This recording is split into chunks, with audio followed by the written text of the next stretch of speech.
ലൈക്കിന് click ചെയ്യണം. അപ്പോഴാണ് എന്റെ വീഡിയോ നിങ്ങൾക്ക് വേഗം കാണാൻ പറ്റുക. ഇന്ന് ഞാൻ കമ്പ്യൂട്ടറെ കുറിച്ചാണ് പറയാൻ പോകുന്നത്. ശരിയാ?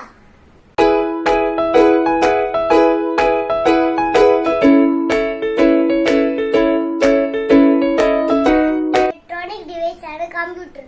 എന്നാൽ വിവരങ്ങൾ കൈകാര്യം ചെയ്യാൻ പറ്റും. ആദ്യം നമുക്ക് ഡിവൈസുകളെ പരിചയപ്പെടാം. കീബോർഡ്,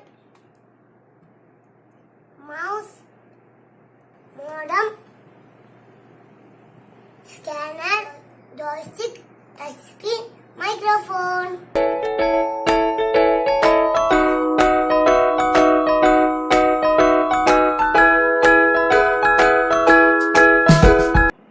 കമ്പ്യൂട്ടർ ഇൻപുട്ട് ഡിവൈസുകളെ മനസ്സിലായില്ലേ കൂട്ടുകാരെ? ഈ ഇൻപുട്ട് ഡിവൈസുകൾ കൊടുക്കുന്ന വിവരങ്ങൾ കമ്പ്യൂട്ടർ പ്രോസസ് ചെയ്യും. നമ്മൾ അടുക്കളയിൽ കുക്കിംഗ് ചെയ്യുന്ന പോലെ.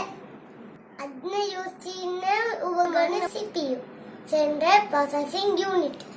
അതാണ് കമ്പ്യൂട്ടറിന്റെ തലച്ചോറ്. നമ്മുടെ ബ്രെയിൻ മാതിരി കമ്പ്യൂട്ടറിലെ എല്ലാ പ്രവർത്തനവും CPU.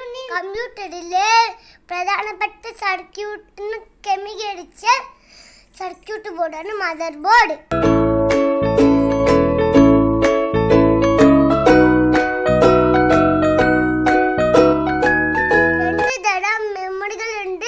കമ്പ്യൂട്ടറിൽ ഒന്നാമത് റോം, റീഡ് ഓൺലി മെമ്മറി. രണ്ടാമത്തേത് റാം, റാൻഡം ആക്സസ് മെമ്മറി. ഇനി നമുക്ക് ഔട്ട്പുട്ട് ഡിവൈസുകളെ നോക്കാം. സോഫ്റ്റ് കോപ്പിയായും ഹാർഡ് കോപ്പിയായും ഔട്ട്പുട്ട് കിട്ടും. Monitor, speaker, modem,